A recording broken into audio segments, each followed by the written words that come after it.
Hello everyone, this is Jose Blasco. How are you? We are about to get started in just a few seconds. Let's have a quick sound check before we start. As always, quick message on the chat box. That would be appreciated. A quick hello would tell me not only hello, but also that you hear me. So I know sound is good. Please do that. And that way I know it's all ready to get started so we can start on time in 30 seconds. Thank you so much, guys. So just waiting for that confirmation from your end, and we'll be on our way. 20 seconds to go. Again, sound check, quick message would be very appreciated as always. Almost there. Very good. That's it. A couple of seconds to go. Time to begin, everybody. Welcome to the session, everybody. Today is February 10, 2022. My name is Jose Blasco. This is Options with Options. Obviously, as the name suggests, what we do in this session is to focus on options trading. We look at the markets from an options angle. We identify opportunities. We manage trades that we have in the market. For sure, I'm here to help you also understand the mechanics of trading, the use of our technology, the use of options contracts, etc., etc. So feel free to ask questions at any time. Before we begin, I would like to highlight on the upper left side of the screen the financial disclaimer. So please read it carefully. This is important information. Thank you so much, Christian, by the way, for the confirmation. Please read it carefully. As I was saying, it's important information. It's relatively short, as I always point out. Therefore, I am counting on you to read it completely because, again, it's important. Also, the structure of the session for the ones of you who are newer to our sessions, kind of the same, isn't it? Trading is all about being mechanical, so we tend to conduct the sessions in a way that is organized. As you can see on the screen, we look at the markets. From there, we review the trades we have. We talk about trade management if that's needed. And from there, we talk about trading execution, meaning we look for new market opportunities. So that's the plan for today. Before we start, I would like to also highlight the page tradewithufos.com/Jose, which is the page that you have on the screen right now. And the reason why I would like to highlight this page is because there is a question section where you can search for questions, get answers that may be already waiting for you because other members of the community have posted such questions and got such answers.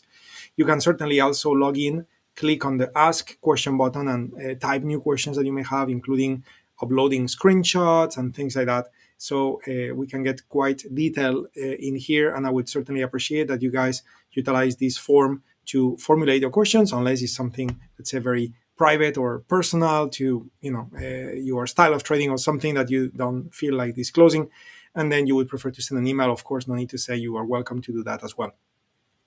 Very good. So with that said, we are ready to begin. How are you, Mark? It's good to see you. We are ready to begin, and we're going to start with some market analysis. Okay, man. Again, if you recall yesterday, if you were in the session, we talked about how the S&P, which is what we have on the screen right now, the S&P was in an up climate that was not confirmed with a thin dot, where we are still in the same market condition. And you can see how crazy the market is, right? Because the market up and gapping down in a pretty aggressive manner, 1 point something percent down or something like that. Hey, Jeff, it's very, very nice to see you, my friend. I'm happy that you were able to log in and get in with us. That's fantastic. So, so we had this pretty intense gap to the downside, and next thing you know, the market came rallying up like it's going to the moon, even though now you can see it's kind of like pulling back again. It's a very, very, even though it's a strong movement, it's a very undecided type of market behavior, and hence the auto climate showing a non-confirmed dot in here. So again, like mentioned yesterday, betting too hard on any direction would be probably very disappointing, because you may have seen the market fall, and let's say yesterday you got short aggressively. So as the market is gapping down, you think it's just going to crash, and next thing you know, it's just bouncing up even faster than what it was dropping. How are you, Ahmed? It's very good to see you, my friend. So you would probably be kind of like very surprised if that was to happen to you in one of your trades, or vice versa as well. Let's say you got long, and next thing you know, at the open, the market is gapping against you. maybe you got stopped out, you decided to exit just to see the market go your way. So again, this is a tricky to trade market condition.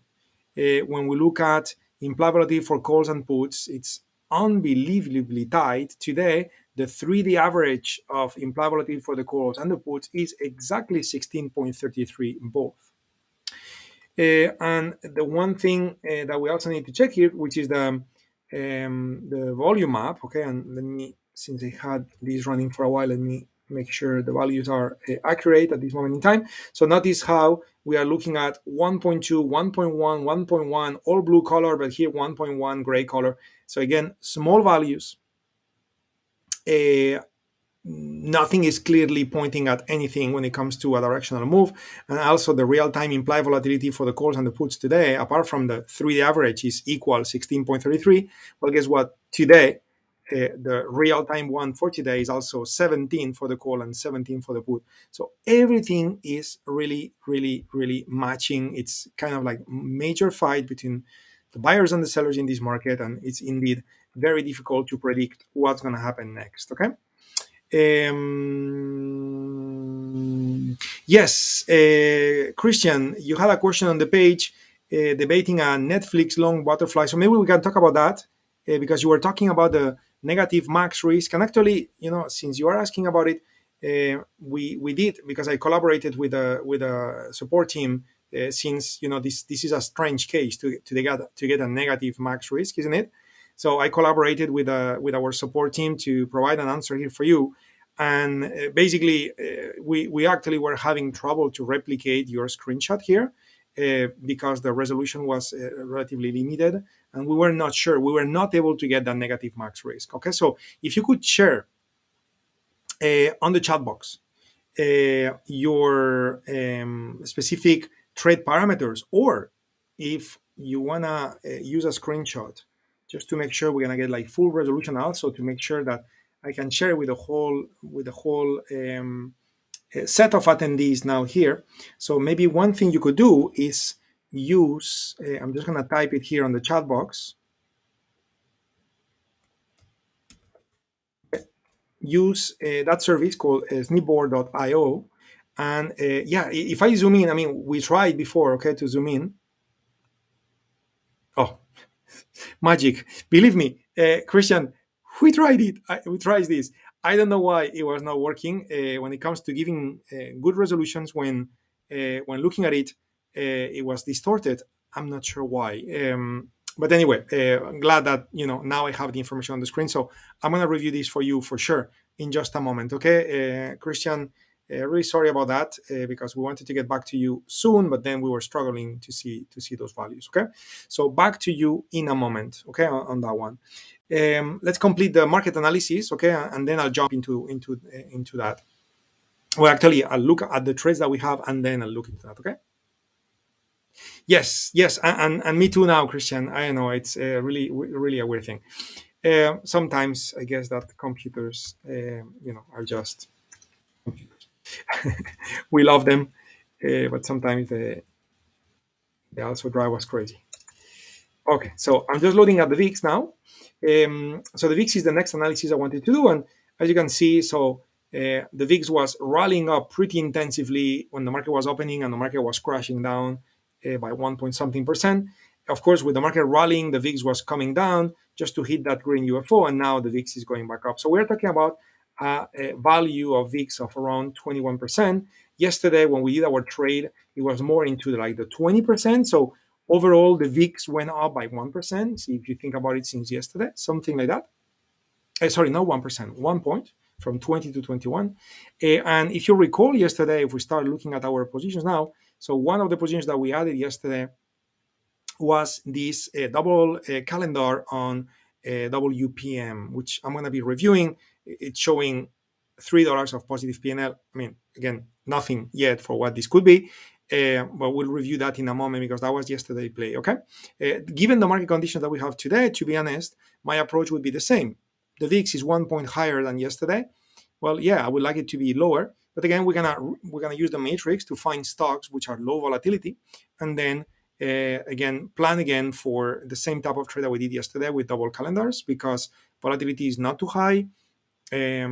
the climate is totally undefined. There's no way we can have a prediction with odds in our favor based on the tools that we use. Everything is contradicting market data and options data or derivative data. Everything is contradicting each other. Call data and put data is contradicting each other. So really, it's a really tough one in that situation. So no need to fight it. We're just gonna do non-directional trading, and that's it. Okay. Okay, so Yelp, I'll just skip it. Nothing else to comment versus what we commented on yesterday. Lennar Corporation, same story. Qualcomm, Qualcomm, maybe I'll take a quick look at the chart, even though it's going to be the same story as yesterday. But basically, yesterday the market was up here. Today it's down by 2% because of the opening with a down gap. So obviously, this is not too good for the trade. We want this trade to rally. Okay, so if we look at the real-time P&L of this trade, we are still in the green by $50-$60 per contract, something like that. Yeah, $53.5 per contract, more or less. So again, the danger here is that we are in the red zone. As time passes, we will end up in the red unless the stock rallies.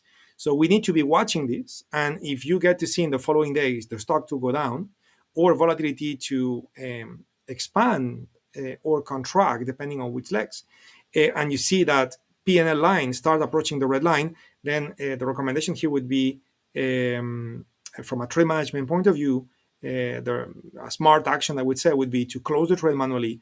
Don't wait, okay? Because you may end up in the red zone, and then it would make no sense.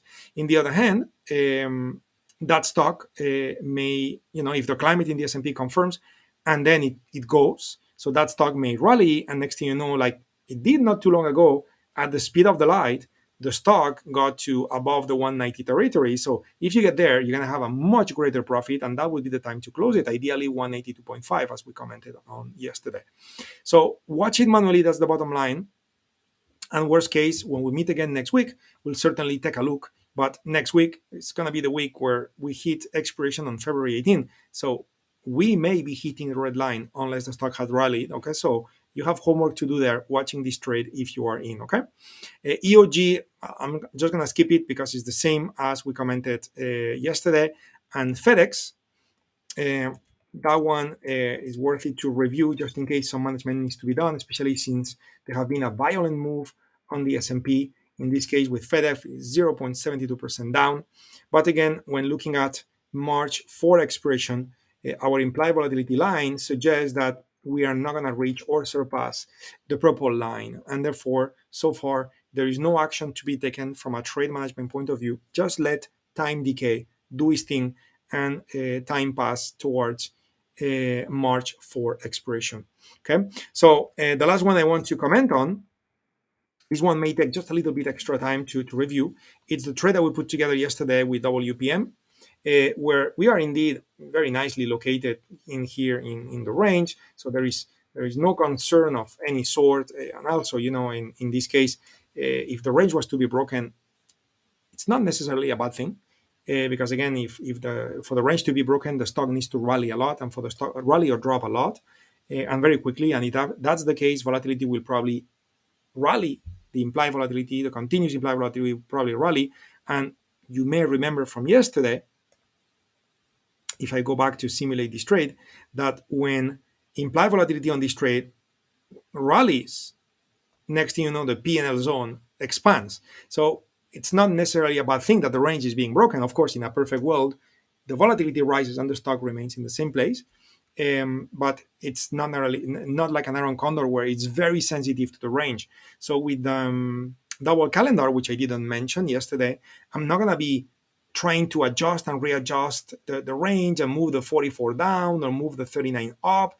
I'm not going to be doing any of that. I'm just going to be working on my weekly expirations, where we started with February 18, and look and see if any of those weekly expirations, given the movement of a stock, like for example, today the stock went down by 0.3%. So maybe the 44 call is an option that we may need already, even though it's only one day that passed since yesterday to today.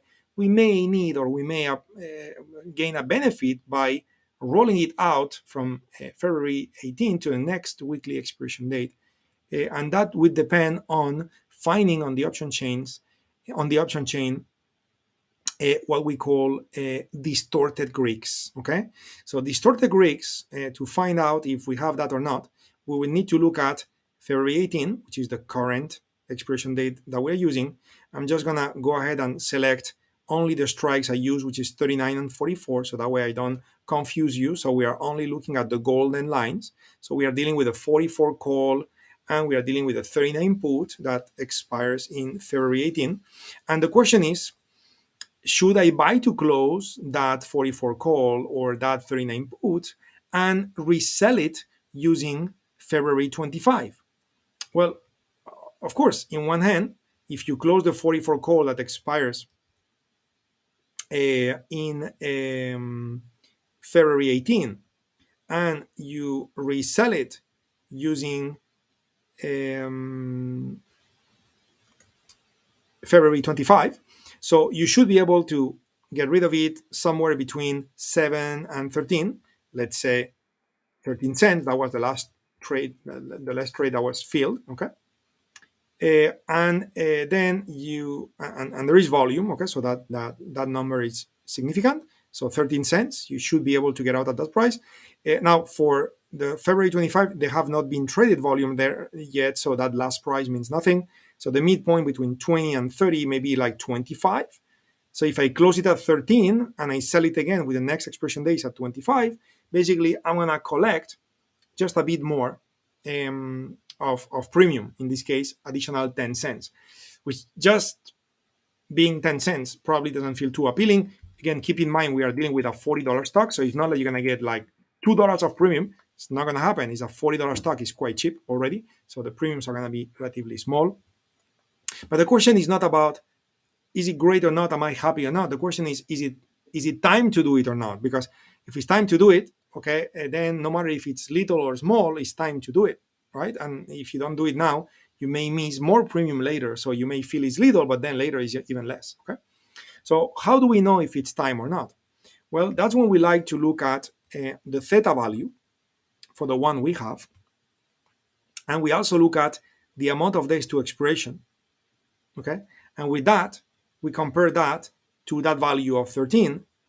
And now we can conclude something specific. So this is 2 cents of theta. 2 cents times 8 day, that is 16 cents.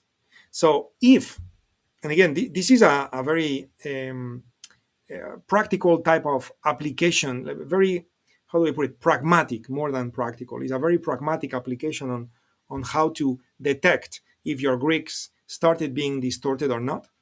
Even though it's very, very much, it's far away from accurate from a mathematical point of view. Okay, so if I wanted to do this mathematically speaking, so then I would throw it on the positions.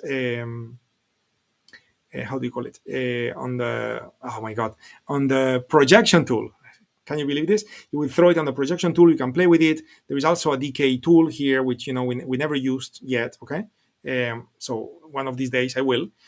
But anyway, so just to keep it simple, one very simple way to approach it would be to look at what the current theta is, which is 2 cents, multiply it times the amount of days to expiration, and that tells you that, if assuming that time decay is constant during those 10 days, which is not the case, but assuming that time decay was to be constant, so you would be collecting 16 cents, which is kind of okay, because it seems that 16 cents are available there.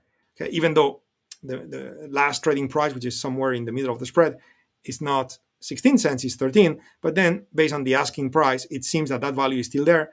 So again, I would say the Greeks are not distorted yet, and therefore we are not going to do it. I mean, think about the rationale behind that, okay? And we've done this before in the sessions, but some of you, I would think, are newer to the sessions than others, and therefore some of you may have never seen this concept of distorted Greeks. So let me re-explain or go a bit deeper into this, because this is relevant. So remember, today we have a theta, or rate of time decay, of 2 cents a day. As time passes, that number should increase. But also, as time passes and we get closer to the expiration, then the closer we are to the expiration, uh, the less meaningful the values are, because if that option is out of the money by a lot, and let's say you are 1 day to expiration, so the reality is that whatever premium is left is going to decay fully on that day.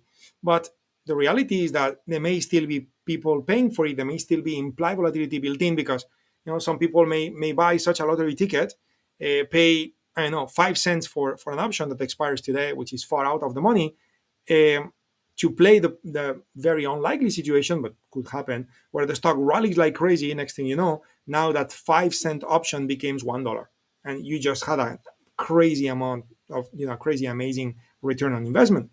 So some people will play that, and therefore, in that sense, there is kind of like a slowing down effect on the time decay as time is approaching, because it's almost like the option is going to expire and everybody knows it, but there is still this possibility at the very last minute, and then there is like this hoping kind of like effect that slows down the theta decay at the end.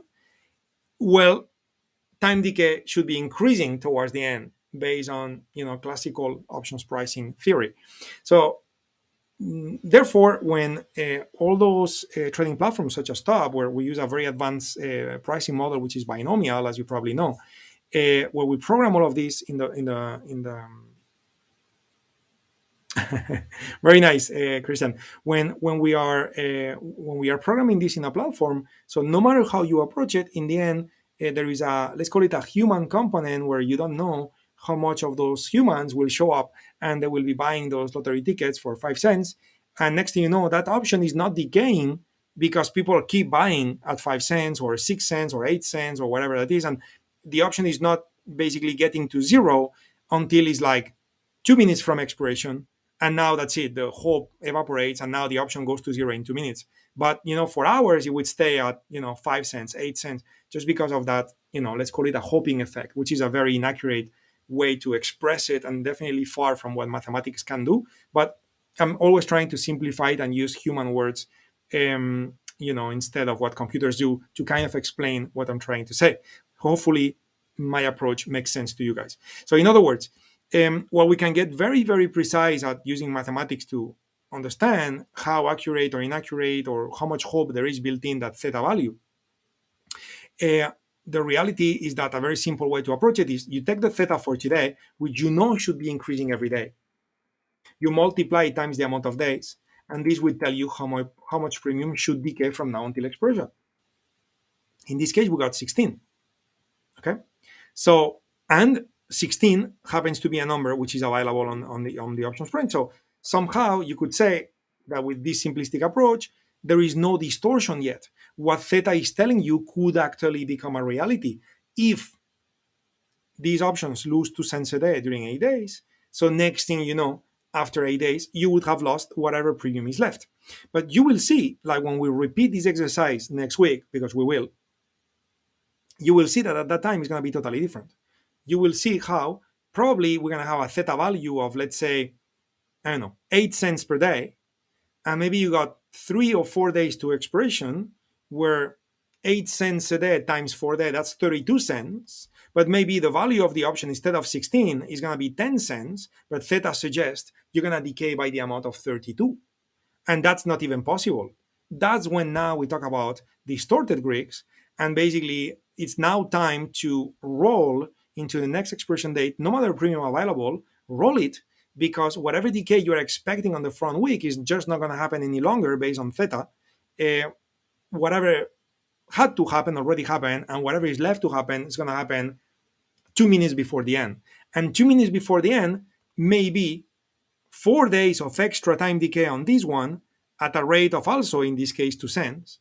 So, which that one is doable.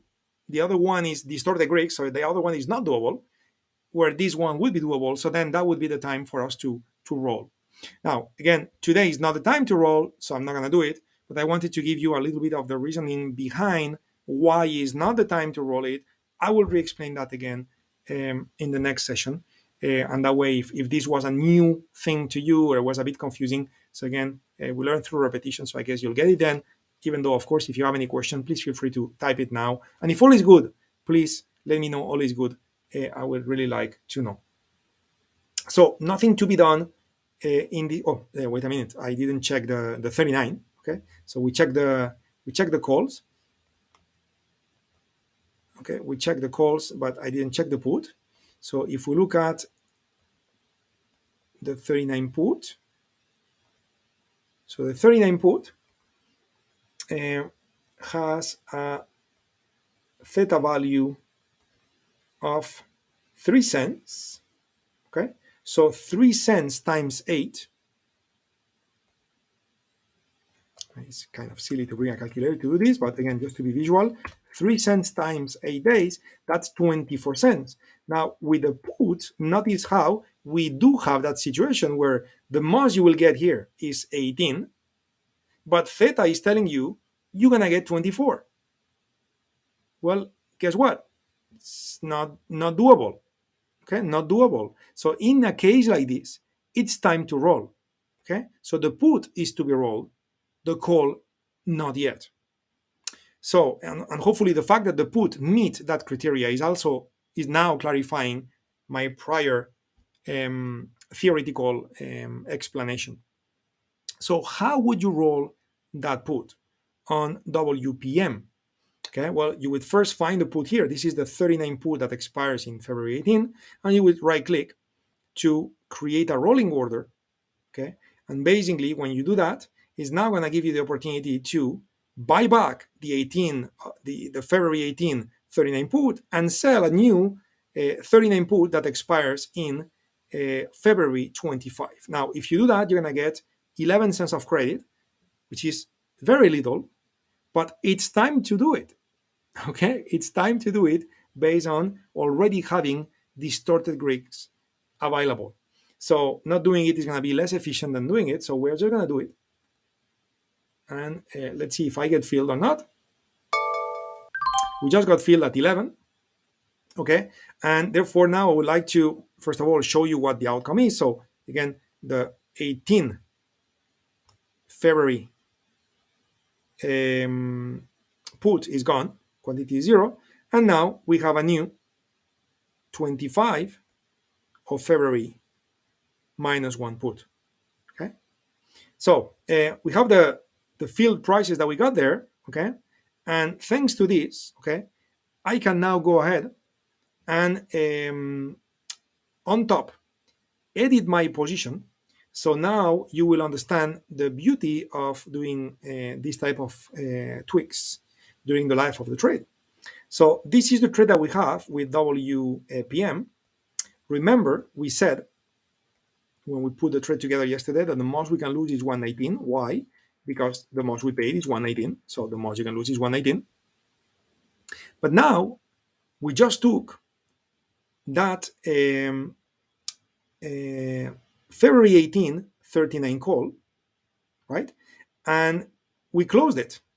So we got 13 cents when we sold it the first time. We closed it at 15, okay? And which in this case is a bit worse. Why? Because the market went down. But it's not a problem because that one went down.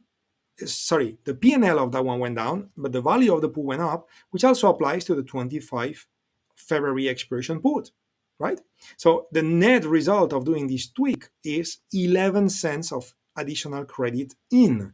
So 11 cents of additional credit in is like if instead of 13, I got 24, that's 11 cents additional, but now instead of the 18, I got the 25 February expiration 34 put. So what happens to my risk profile now if I draw it again? Well, if I draw it again, notice now how the worst case scenario is $108 of loss. That's the worst case scenario. Okay, and you may be like, well, wait a minute, why is this looking so terribly ugly? Well, it's looking ugly because again, this graph is simulating what's going to happen until February 18. Okay, but the moment we surpass February 18 and we move into February 25, you're going to get to see again that second triangular shape like we had before. And again, same story. As volatility rises, all of this in the upper part is gonna show as green. So you will see how this trade evolves, okay, as we go through all of those adjustments. But so far, what I want you to understand at this point, which is the key aspect of putting the trade together yesterday and now doing the tweak. Very good, Mark. You got 14, way better than me. That's fantastic. Good to hear. So the one thing I wanted you to realize is that now we drop the risk from 119 to 108, and we're gonna keep doing that during the life of the trade all the way to March 11. Okay, so there is a lot of tweaking to be done to keep reducing the risk, and as earnings approach and volatility rises, okay, so this trade will start showing some much more decent P&L, because right now it basically shows flat -9. Okay, so yeah, that's really nothing, because of course this is a trade with very little delta. It's 0.08. It's a non-directional trade. We are playing volatility. This is what we are playing the most. Okay, volatility while we collect time decay. So anyway, so this is the new trade we have. Okay, I'm just gonna copy this trade to the clipboard and I move it here. So this is the result after the tweak that we have done. How do I get the little box on the screen? You mean this box, Mark? The data window? Is this what you're referring to? If that's the case, it's very simple. You just need to click on here. You have multiple options where you can enable the crosshair, enable the data window, or what I like to do myself is enable the crosshair and the data window together. So I got the crosshair, which is that little thing, and the data window. Yes, so you got it. So you just come in here and you either uncheck or check mark, and now it will show up. Very cool. Okay, so that's it. We are done from when it comes to trade management, trade review, and now it's time to look for new market opportunities. And of course, I would like to go back to Christian in this case with Netflix, so we can look at the trade that you are putting together here with Netflix and get to understand what is it that you're trying to do, and what is that thing about a negative max risk. Okay, because this looks like an amazing situation. Is like you have no risk. Okay, so let me try to understand what you have here. Okay, so you have here a bull call spread. So please, Christian, help me understand. Is this a trade that you are planning, or this is a trade that you are in with a bull call spread, and from there you were evolving it into a long butterfly? Okay, let me know if this is a brand new trade and you are deciding between a bull call spread and a long butterfly, or this is a trade that you already had and now you are adding the butterfly component to butterfly your bull call spread. Please help me understand, what is it? You are on the bull spread. Very good. Perfect. Okay, so you are in a bull spread. Let me get that in. So March 18, Netflix. Let me maximize it. Okay, so edit spread, March 18. Very good. So you are buy and sell 450,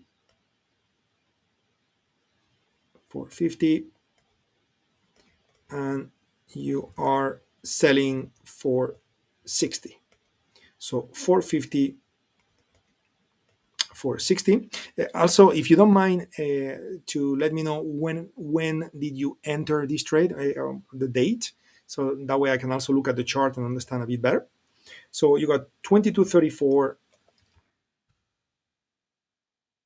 and 18.24. Okay, so this is the trade that you got in.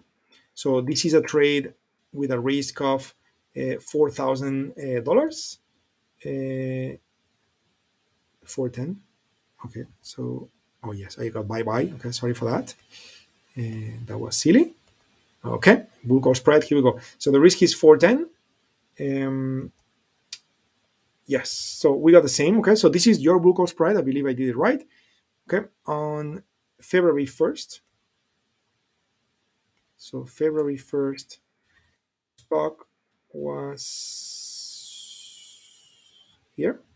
Okay, and since then it went against. I can see that. Okay, got you. I understand the setup and the trade. And from there, what you did is that you are attempting to butterfly it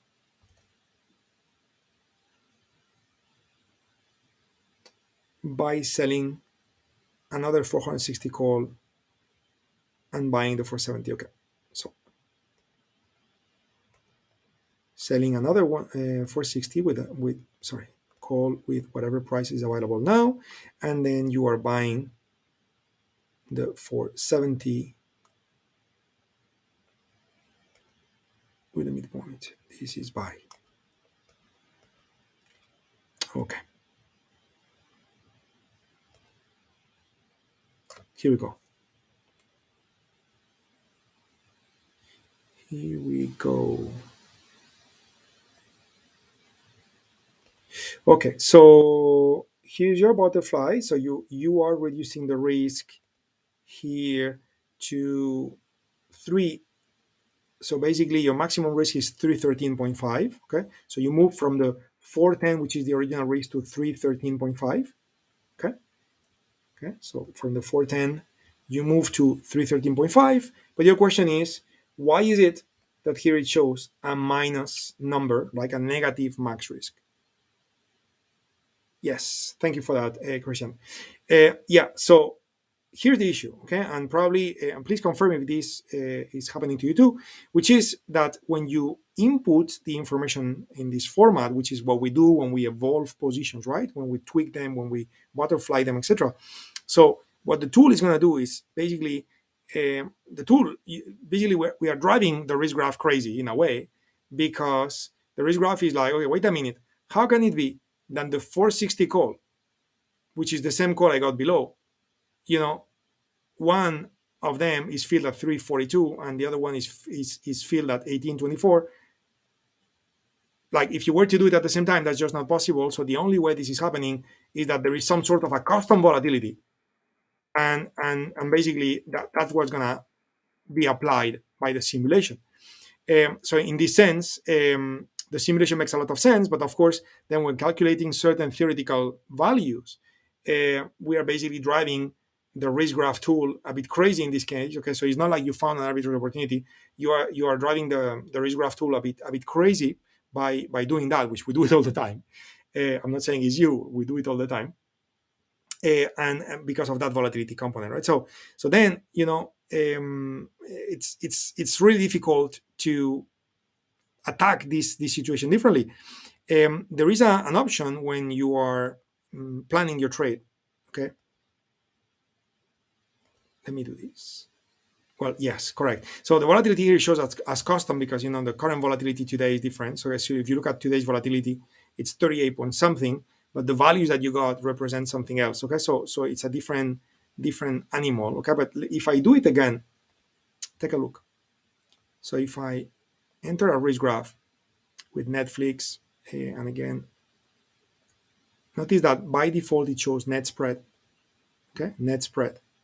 And I can also go ahead and look at individual legs. So if I do individual legs, now there is only one leg, which is a call up there, which is the blue color call. You see the blue color is here. Okay. If I was to do your trade, which is buy the 450 and sell the 460, and I click OK. So now we got two colors. Okay, the blue and the orange, and of course each unit got a different level of volatility. So now notice how this is being presented to you. Okay, but notice, I'm just going to add the fill prices. So again, you had 2234 and you had 1824.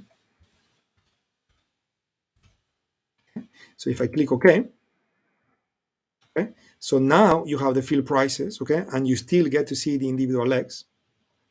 So now if I compare spread, notice what just happened now.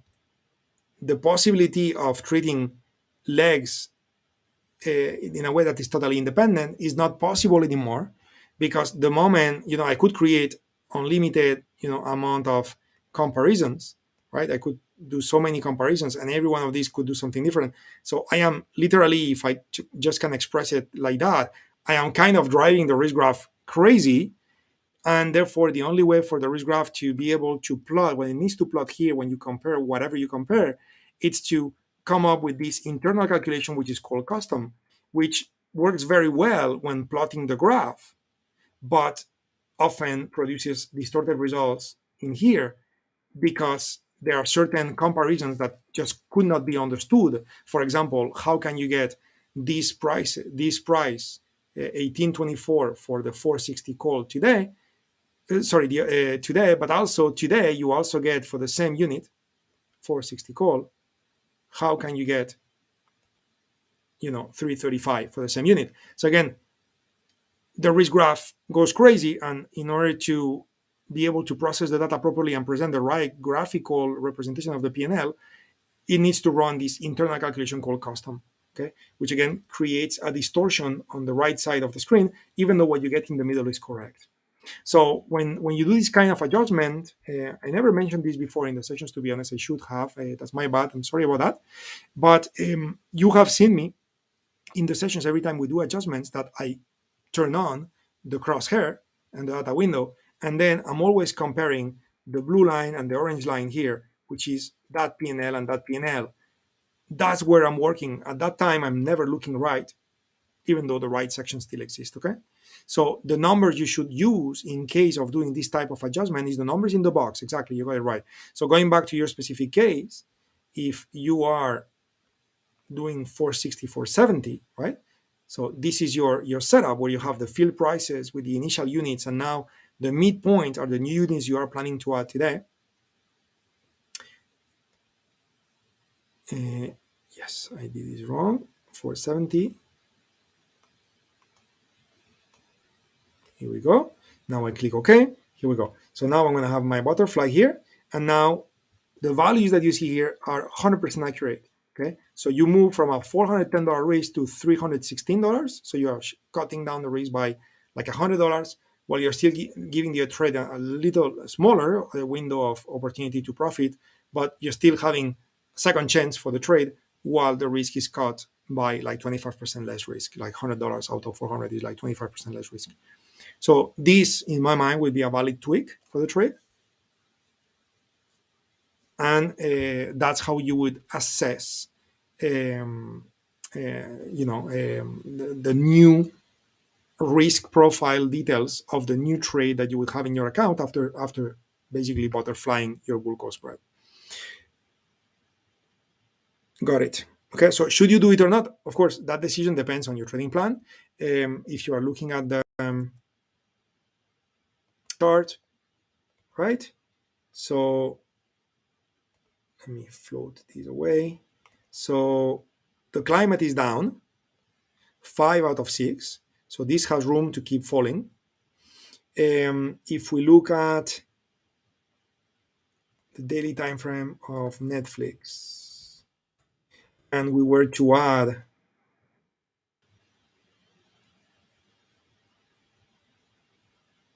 DT trend and we were to look at the symbol, and instead of the symbol we were to look at the group, and we apply that. So broadcasting and entertainment is red. If we look at the sector and we apply consumer services is red. That is medium trend. Long trend, consumer services is red. And the group, which is broadcasting and entertainment, is red. And the symbol is red. And in the midterm is red. So does it mean that you should not be in this trade? Again, it depends on your trading plan.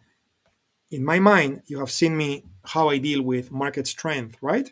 So when the market strength is very weak, like in this case, it's not like I don't want to be in this trade. But the way I would enter a trade of this sort is by being very defensive. So I would find a chart with a very high probability for the UFOs. Okay.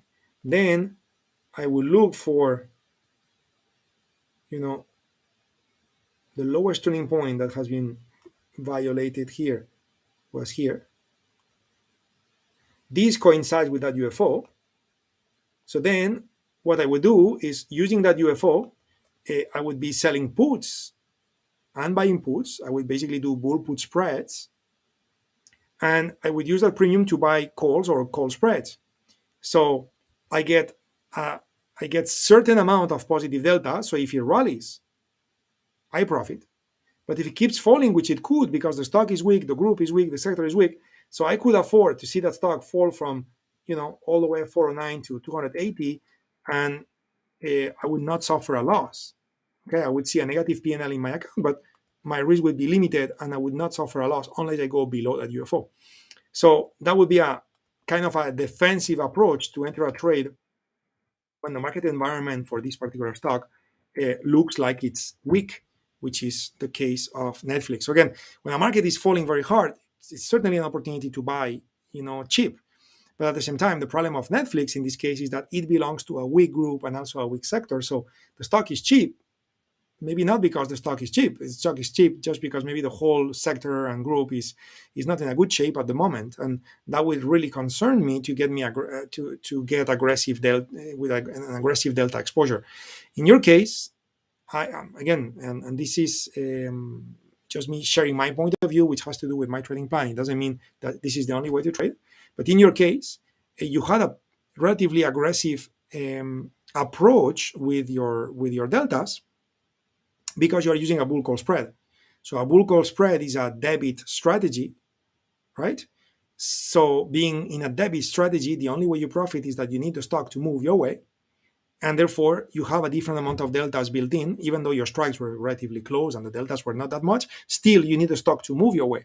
You cannot afford the stock to go against you, not even one penny, because if that happens, then the P&L is immediately negative. With my approach, selling the bull puts and then buying calls in exchange, or buying bull call spreads thanks to the premium, then if the stock doesn't go your way, of course, it's not good. But at the same time, it's not hurting you unless you go all the way below those lower puts, right? So you have that cushion that allows you to be a bit more prudent and give the stock, the opportunity to maybe, trade sideways for a while before, like maybe some sort of a cup and a handle formation forms and the stock turns around and a brand new trend develops. But that may take 2 months. So in the meantime, it may take 2 months because it depends on the group and the sector, right? So in the meantime, you are exposing yourself to that positive delta, but having that buffer that allows you to be wrong, which is the distance from current price all the way to the lower puts. In your case, you just went for the bull call spread. Okay, so that's more aggressive, and it has that disadvantage. Of course, the advantage is that if the stock had moved, you would have profited very much very quickly. Okay, and also the other thing as well is that on February 1st. So on February 1st, okay, volatility was here, which means volatility has been dropping. Okay, and I get it. Probably you were also attracted because of the pretty impressive drop on earnings, and you're like, okay, so now the stock is kind of stabilizing. Let's get in. So I get your thinking. It's certainly an intelligent approach, but again, the fact that the group and the sector are weak, that works against you big time. And the fact that the options prices are relatively high, if you compare the bottom part here and the upper part here, and I'm being very simplistic with the analysis, but it's relatively high. It's definitely not that low.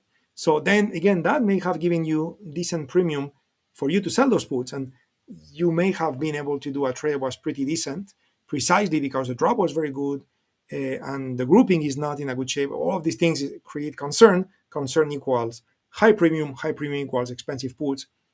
That allows you to sell puts far. Puts far equals great buffer that allows you to be wrong.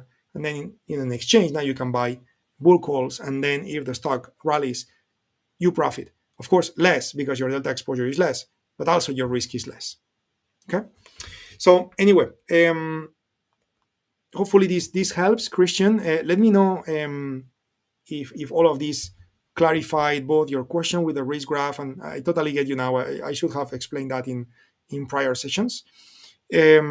But also the technicals, if you wish, behind your trade. Hopefully this also gets you thinking. And again, one more time for everybody, in the end, we all have different trading plans. Okay, so the fact that I have my way to think of trading and the markets and how I enter a trade and the timing doesn't mean I profit all the times. I take losses too, for sure. You've seen me, right? So that happens to all traders, no matter your methods.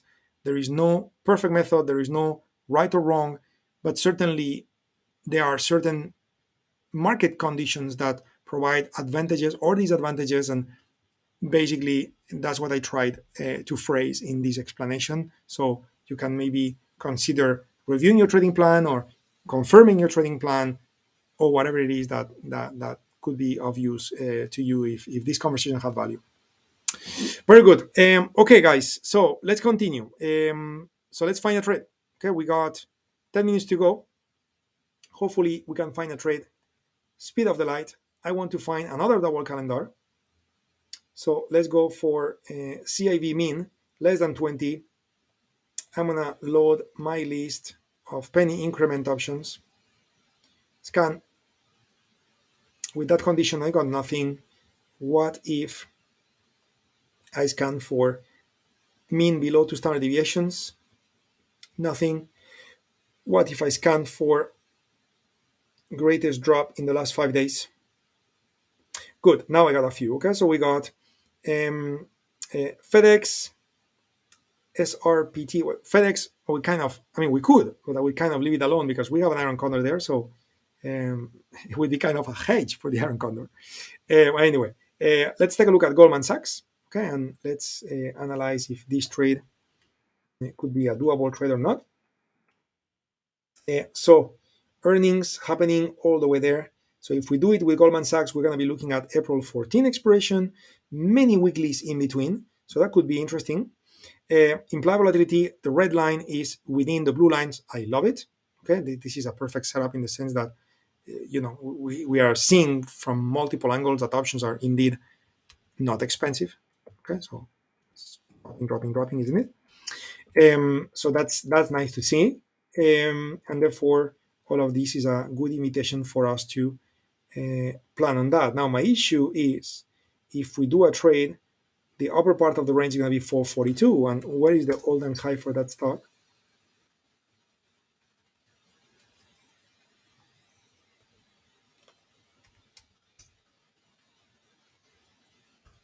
Okay.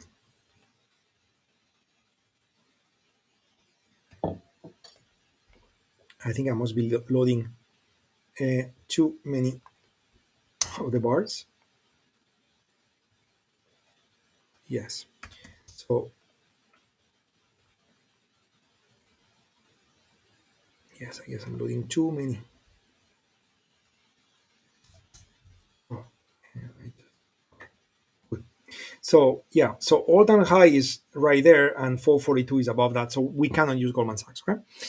Okay. So next one, JP Morgan, and that was the same problem yesterday. WPM, we have it. SRPT. That one I'm not too keen in the sense that I would expect some lack of liquidity, but let's check.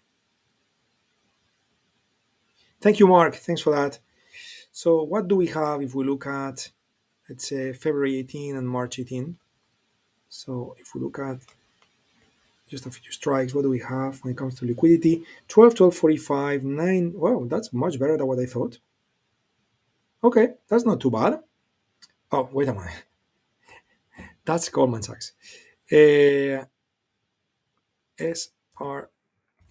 or TP. I always get confused with that one. SRPT. Got it. I got it right.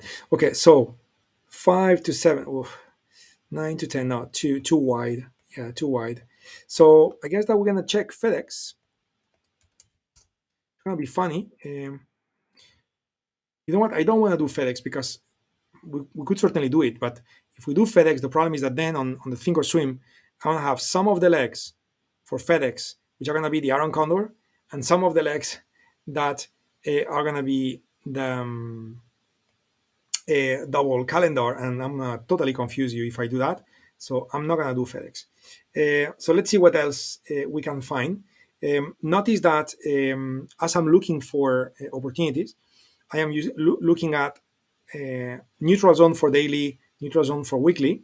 So something else you can do as well is to vary these and see if the results are different. Notice now we found WBA. Okay, so maybe Walgreens could be a candidate. So let's take a look. Okay, let's take a look at Walgreens. So Walgreens has earnings right here. So we'll be using April 1st. Now, I'm less happy to do Walgreens, even though, again, volatility went down. It's not like we're doing this at the wrong time. I mean, I could do it, not a problem. But you can see how the red line is beyond the blue lines. And that means that the speed of movement of that stock, can go faster than what. Sorry, let me rephrase that. The options are already very inflated given the speed of the stock, and therefore there is less probability or possibility for the options to increase more in value based on additional increase of implied volatility, which is what we want to achieve with double calendars. So again, implied volatility is not that high, so I could do it, but I would prefer to find other setups if possible. Okay, so JD, did we look at JD yesterday? Yes, I think so. Oh, so then JP Morgan is the one that we didn't look at yesterday. Then I got confused with JD and JP Morgan. Let me go back to daily. I think we got JPM, right? Yes, we have JPM. So let's take a look at JPM. Yeah, with JPM, that's good. Yeah, I guess maybe we looked at JPM too because I have this line there. Yeah, so let's go back. Sorry guys to drive you crazy. I was trying to find an opportunity. So we can do 3-day and weekly. Now we have a few more. So okay, let's try Morgan Stanley. 4 minutes to go. It's getting tight. Christian, use a different broker in a real world scenario. In other words, would you consider a double calendar and an iron condor at the same time conceptually? Yes, it would be a very weird case. It would be a very weird case because it means that the implied volatility on the iron condor dropped a lot. So normally it's going to drop. That's why you do an iron condor, because it's high. But normally options premiums tend to revert back to the mean, not to drop that much. So it would not be something that would happen too often. It's a pretty rare coincidence given how many stocks are in the US and given the conditions we are looking for. But hey, it could happen. Okay. So anyway, yeah, but I know many of you watching the session live and recorded as well are using TOS. So I also want to support the order placement in the session. So that's why I would prefer to stick with TOS so far at this moment. Okay. I will add more brokers in the future too. So you see other possibilities. Okay. So Morgan Stanley. Okay. So Morgan Stanley in a monthly time frame is also making all times high. So that will not be a valid one. What else? KBH. So with KBH, how is the liquidity? Yeah, that's doable. We can talk about this. Good. So this may be a good candidate. Another $40 stock. There is no weeklies. Okay. So then we're gonna pass. And we already checked those two. Okay. So my friends, we are reaching the top of the hour, and the conclusion is there is no trade setup that is valid enough. I mean, there is one last bullet here, which I'm going to try just so I demonstrate it to you so you know what to do when you do it by yourself. But the probability of this to return results is going to be very low, which is to go back to my mean less than 20 and do the same changes. 3-day. It's giving me Morgan Stanley. And 2-day. No. And then also use below to start. Not that one. The other one. Below 2 standard deviation. Okay, this one. And we can do 2-day and 3-day. And no one. Okay, I was expecting not to have a result because Typically, the one which is the most easygoing one is the one which is greatest degree, greatest percent decrease in CIV mean. This is normally the one that gives you more results. So that's why when changing the other ones, I was expecting nothing new, even though sometimes it happens, but it's quite rare. Okay, so basically we are concluding that look, no time to get into a double calendar today. Okay, and maybe later in the day you have new symbols. Maybe tomorrow you have new symbols. Right now, no. Um, anyway, so that's it for today, my friends. I was excited to put another trade today in, but hey, the market is the boss. So we're gonna respect the fact that the opportunity is not meeting our rule, and therefore we're gonna be just as happy with or without the trade, because in the end, sitting on your hands is also trading. It's probably one of the most difficult things to learn, but it's indeed the recipe that avoids many of the issues that many traders have, which is trading when you should not trade. So based on our rules, at least the ones I use, no time for a double calendar, so we're not doing it. That's it. Christian, this is very, very kind of you. Thank you so much for sharing that you are very happy with our support team. Um, yeah, well, guys, we're here for you guys. We try to do our best. As you know, we are a relatively young and relatively small company, but indeed very committed to all of you guys and what we do, and super passionate about trading. So, and this applies to everyone in my team. So, um, share the feedback, okay? And also, if anytime you don't have a good experience, or there is something that you would like to suggest as an improvement, just know that we are also happy to hear those, okay? Well, we, of course, it makes our day when it's a good comment. We are indeed happy to hear the other ones too, because this is how we get better too, okay? Joe, for rolling the call on the WPM, what would have to happen before we meet next week? Yes, what you will need to have, you will need to see. So back to the option chain, okay? When we looked at WPM,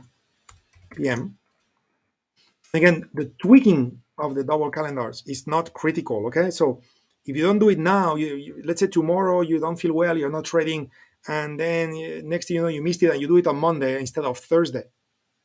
It's okay, right? Because again, we're dealing with time decay, it's just a few cents a day. So nothing is critical, okay? But to answer your question, you will look at the two expiration days that are being examined. In this case, the one you have, which is February 18, and the one you may move to, which is February 25. You would then look at the strike you care about, which is the 44 call. Okay, and then what you will look at is you look at the theta value, which is 2. Okay, you look at the amount of days to expiration. You will multiply this. 2 times 8 equals 16. Okay, 2 times 8 equals 16. And notice how actually now it's actually time to tweak it, because none of the values provide 16. So in other words, the theta, it's telling you you're going to get more than what's available. Cannot happen. You cannot get more than what's available. So the theta is now being distorted, and it could be a good time to tweak. Okay, I won't do it because the session is over. We'll review next week, also because you will see a more exaggerated, distorted value. And for educational purposes, I think it's good that you see it. So I'll show it to you on my end. Again, no need for you to run and do it now. Joe, you may want to revisit that tomorrow. There is no need to rush, because also, of course, 14, is the ask price. When you are dealing with your trades, you may not get filled as efficiently. You also have a spread on the next one, so you're going to suffer some of the slippage from doing the tweak. So waiting an extra day or two, again, it has pros and cons. Basically, it doesn't matter if you wait or you don't wait. In the end, it's going to be very similar. It's not critical, as I was saying. But again, based on the rule, it's time to do it. Got you, Mark. Got you. Okay, everybody, we're going to call it a day. Again, a pleasure to meeting you. As always, thank you for joining me. Always super appreciated, super fun time. Keep up the good work. Keep contacting with us. Keep communicating. Keep up the good work. This is beautiful. And we'll see you soon. Take care, my friends. Next option session will be Josip, by the way. And I will be back on Sunday with the top. Okay? See you then. Bye bye, everybody.